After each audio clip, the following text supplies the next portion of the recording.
You're sitting in the gunner's seat of a Sherman tank, wedged into a drainage ditch outside Cisterna, and you realize the Hermann Goering Division knew you were coming. The Rangers went in at dawn with 767 men. 6 came back. Operation Shingle, the Anzio landings of January 22nd, 1944, was supposed to unhinge the Italian front by dropping 2 divisions behind German lines, 35 miles south of Rome.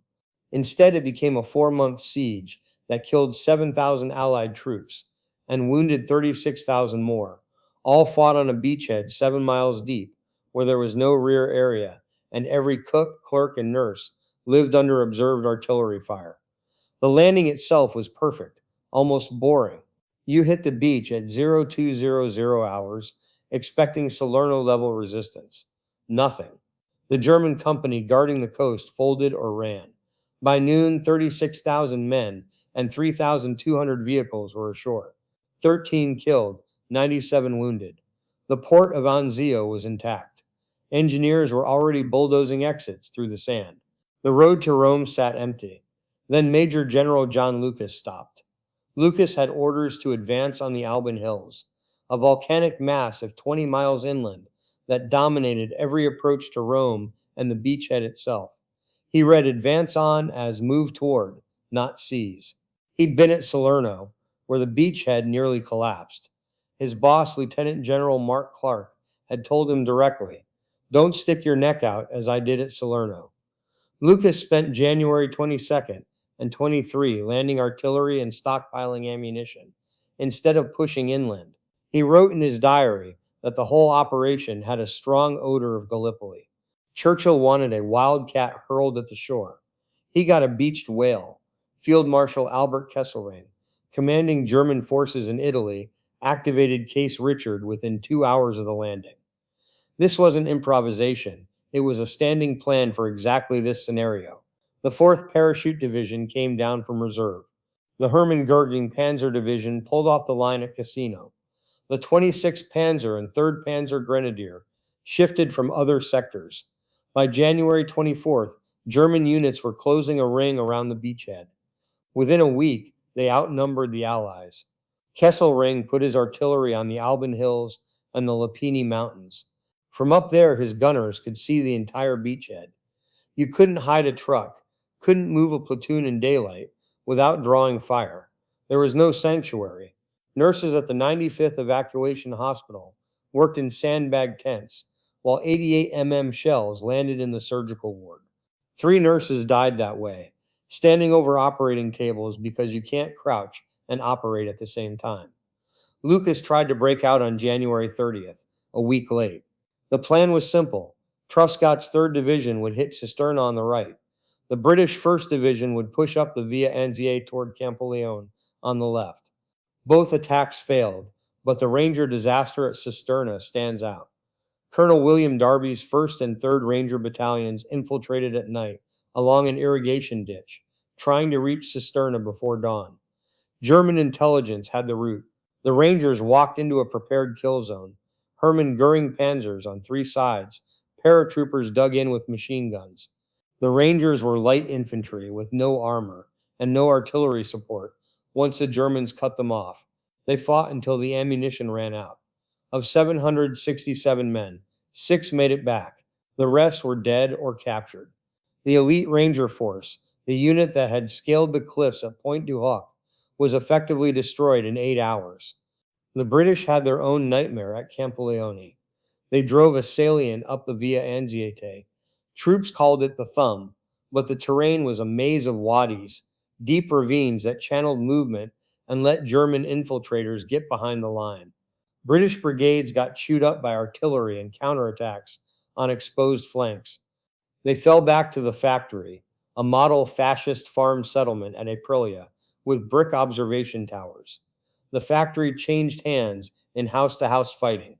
A British war diary from the London Irish Rifles describes night combat in the ruins, where you couldn't tell friend from enemy until you were close enough to smell them. The Germans took the factory on February 9th, and with it the last good ground north of the final beachhead line. Hitler wanted the beachhead eliminated. He ordered Kesselring to lance the abscess, Operation Fishfang, the German counterstroke, kicked off February 16th with an armored thrust straight down the Albano-Anzio road. The Germans brought their demonstration unit, the Infantry Layer Regiment, equipped with the latest weapons. They brought the 3rd Panzer Grenadier Division, the 715th Infantry, and 70 Panther tanks plus 20 Tigers from the 508th Heavy Tank Battalion. They also rolled out radio-controlled demolition vehicles called Goliaths, essentially remote bombs on tracks. The Allied line bent, but held. American artillery fired over 150,000 rounds per day. Forward observers and Piper Cub spotter planes directed the guns onto German assembly areas. Naval gunfire from cruisers offshore broke up night attacks. Allied bombers flew 1,000 sorties a day, hitting supply routes and German artillery positions. The Germans took 5,400 casualties in 4 days and got nowhere. The final German push died at a highway overpass. The troops called the flyover, stopped by the 45th Infantry Division and what was left of the British 1st. After that, the Germans shifted tactics. They started infiltrating through the wadis on the western sector, targeting the 157th Infantry Regiment of the 45th Division. This phase was called the Battle of the Caves because the 2nd Battalion got cut off in a network of ravines and gullies, where you fought from cave mouths and couldn't see 50 yards. Germans held the high ground and dropped grenades down on American positions. Supply was impossible. The battalion held for a week, isolated before relief came through. It went in with 751 men and came out with 177. Captain Felix Sparks, one of the company commanders, was the only officer in his company to walk out unscathed. He called it a nightmare of attrition. It was trench warfare transplanted to 1944 Italy, and just as brutal. Living at Anzio meant living under fire constantly. The beachhead was 15 miles wide and 7 deep, 110,000 men and 25,000 vehicles crammed into a space where every square yard was under observation. The German K5 railway guns made it worse. Two 280 mmN Krupp monsters, nicknamed Anzio Annie and Anzio Express, fired from a tunnel near Castel Gandolfo. They'd roll out, fire a 560-pound shell, and roll back into the tunnel before Allied planes could respond. The shells had a 40-mile range and sounded like freight trains coming in. The psychological effect was worse than the physical damage, though both were bad enough. The logistical miracle of keeping Anzio supplied doesn't get enough credit. Convoys ran from Naples constantly, mostly LSTs. Landing ship tank, which were the most valuable asset in the European theater because Eisenhower and Marshall needed them for Normandy. Churchill had to personally lobby Roosevelt just to keep enough LSTs in the Mediterranean to sustain the beachhead. The system worked because of a simple innovation. Trucks were loaded in Naples, driven onto the LSTs, and driven straight off at Anzio to the ammo dumps. No cranes, no stevedores on exposed docks, minimal turnaround time. German artillery still destroyed an average of 31 tons of ammunition per day. Engineers built earth berms around the dumps, and when fires started, bulldozer operators would push dirt onto burning crates to prevent chain explosions. Several drivers died doing that. Medical logistics were worse. The 95th Evacuation Hospital sat in Hell's Half Acre, an open area near the port, still in range of German 88S. Nurses and doctors worked through shellings because the wounded kept coming. When the hospital ship St. David was sunk, it took Captain Jenkin Thompson with it. The trench foot epidemic exposed a discipline gap between American and British forces. The Pontine marshes were flooded, cold, and miserable. American units reported 1,951 cases of trench foot in February and March. British units reported 103. The disparity came down to 3 things. British boots were heavier and more waterproof. British doctrine mandated daily sock exchanges delivered with rations. And British command treated trench foot as a self-inflicted wound caused by poor hygiene discipline. American commanders left units in the line for weeks without rotation, and treated cold weather injuries as unavoidable environmental hazards. This failure prompted a complete redesign of U.S. cold weather gear, which showed up later at the Bulge. The voices from Anzio tell you what the statistics don't. PFC Martin Bachelis of the 36th Division said there was no rear echelon cooks and bakers were getting killed, just like riflemen. Private Paul Brown worked Graves registration and kept meticulous notes on collecting bodies under illumination flares, listing names until the entries went numb. Albert DeFazio, an Italian American, described the dissonance of fighting in his ancestral homeland and watching men drown in river crossings because the current was too strong and the gear too heavy. Raymond Kellogg wrote about his friend Hal dying in a foxhole. Kellogg had left moments before, and about soldiers cracking psychologically and running toward enemy lines because something in them broke.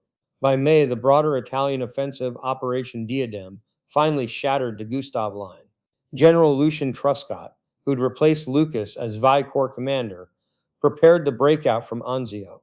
The plan was clear: drive northeast through the Velletri Gap to Valmontone, cut Highway 6, and trap the German 10th Army, retreating from Cassino. It was textbook operational art.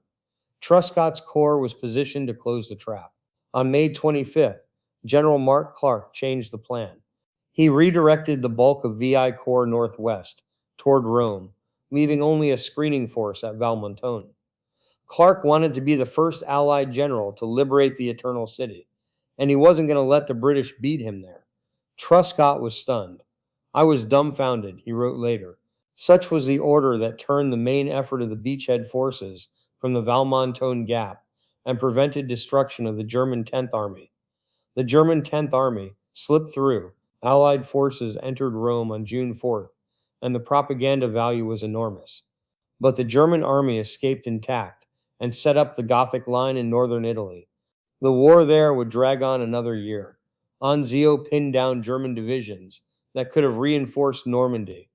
It cost Kesselring his mobile reserves and forced him to commit Luftwaffe assets to Italy, just when they were desperately needed in France. Whether that was worth 43,000 Allied casualties is the kind of calculation total war demands, and historians argue over. What's not debatable is what the beachhead was like for the men who lived there.